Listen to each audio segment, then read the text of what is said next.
Hey there, fellow travelers. Mark here with Wolters World, and today we're in Korčula, Croatia, a really cute town in the islands of Croatia. And the cool thing is this town is also historically relevant because this is the home of Marco Polo, or so the locals will tell you.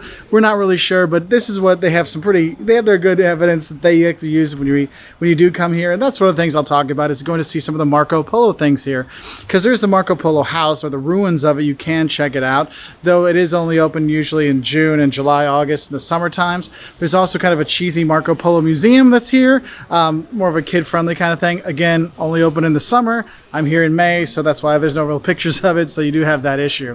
But anyway, aside from the cheesy Marco Polo stuff, there's actually some nice things to see, because there's a nice wall around the city, and one of the cool things is you can walk along, well, parts of the wall, but you can walk along the park on the outside, and there's lots of little restaurants and bars right along there, looking out onto the sea, so you can sit there and have your beer and watch the boats go by and stuff like that, and that is really nice. Some other stuff you can do when you are here, the St. Mark Cathedral in the center of town, there's actually some really amazing art inside of that. The painting on the main altar is fantastic to check out, and you'll go around and you'll see, wow, this is actually some pretty nice stuff for a small town. One of the interesting things inside the cathedral is you actually see some weapons there, and apparently the story is that there was like 20 ships coming, Turkish ships or Ottoman ships coming to attack the city, and all the men were gone for another battle. So what they did is they told the kids and the wives to go and get their husbands' weapons and in uniforms and walk around the city walls to make it look like there were people there, and they were there so that would kind of scare them off, and that kind of worked. And then there was also a big storm that came up that also helped as well. So you have those things together. So you have the cathedral there. Outside the cathedral, you're going to see a little pole there. That was actually the shaming pole, or the shaming column. So if you were a bad boy, that's where they put. Sadly, they don't put the bad tourists there anymore. I think that would be great if there was like some tourists that got in trouble for that. This is a very popular place in the summer, because you do have a lot of boating. You can take the boats out. It's an easy connection to the mainland, which is right over there. There's ferries for cars. There's also ferries for people. Very easy to get to. There also are a few little other churches you can go in and check out when you are here. There's also a couple museums. You have the treasury next to the cathedral. You can check out there. But across the street from the cathedral, you also have the city museum, and it's an old rich person's home, and they have some of the rooms done up the way it used to be. So like the top floor has the kitchen, because if it caught on fire, well, the kitchen would burn up top, and we can all get out of the house safely. So that's up there, and they do have like a salon there you can check out to see how people live. There's a part there that shows some of the shipbuilding history here in Korčula. So it's kind of a nice, and like a lot of places in Croatia, it's a good city museum that takes a lot of the history in there. And yes, and since this is one of the past, a lot of ships came through. There's shipwreck stuff, so they got the vases or vases, however you want to say it, from Roman times. There's a Greek tablet there, things like that.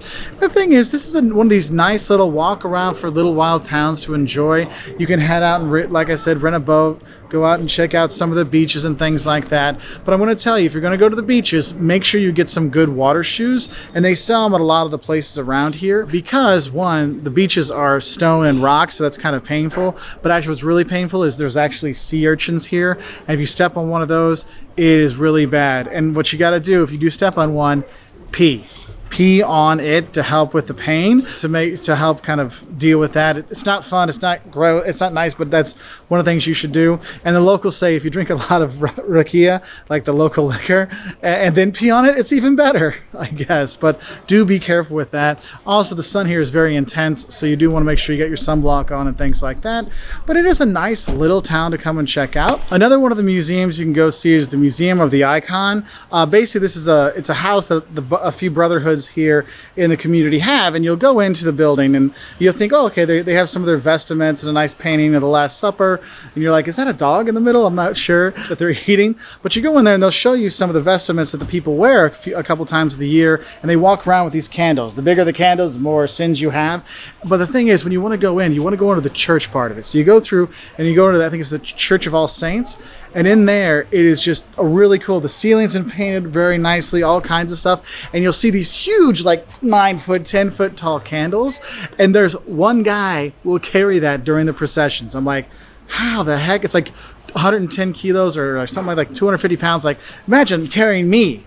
around walking through the city, they have those there. So it is kind of a cool thing. I actually like that. That was actually my favorite like little spot to check out when I was here. So another thing is, if you want to take a walk along the seaside, you can follow the pathway around. And back over there, you go around the side and there's a little monastery you can check out on the end over there. So there is stuff to do outside the city center. I have seen a number of apartments for rent and hotels for rent, rooms for rent, so there is that. But I do recommend, if you're going to be coming here in July and August, when it is prime season, you need to book those places early because this is small and it will fill up rather quickly, okay? Anyway, I hope this information has helped you know a little bit more about visiting Korčula, Croatia. It is a nice place to check out. If you want to learn more about visiting Croatia, 5 things you love and hate about Croatia, things you don't do when you're in Croatia, 5 things you love and hate about Dubrovnik, things like that, check us out on our website at woltersworld.com. We're also on Twitter, Facebook, Instagram, YouTube, and we really appreciate your likes, subscriptions, and if you like travel videos like this, we put out a new travel video every Wednesday and Saturday to help other travelers just like you. So I'll say bye from Korčula and have a nice time here. Bye.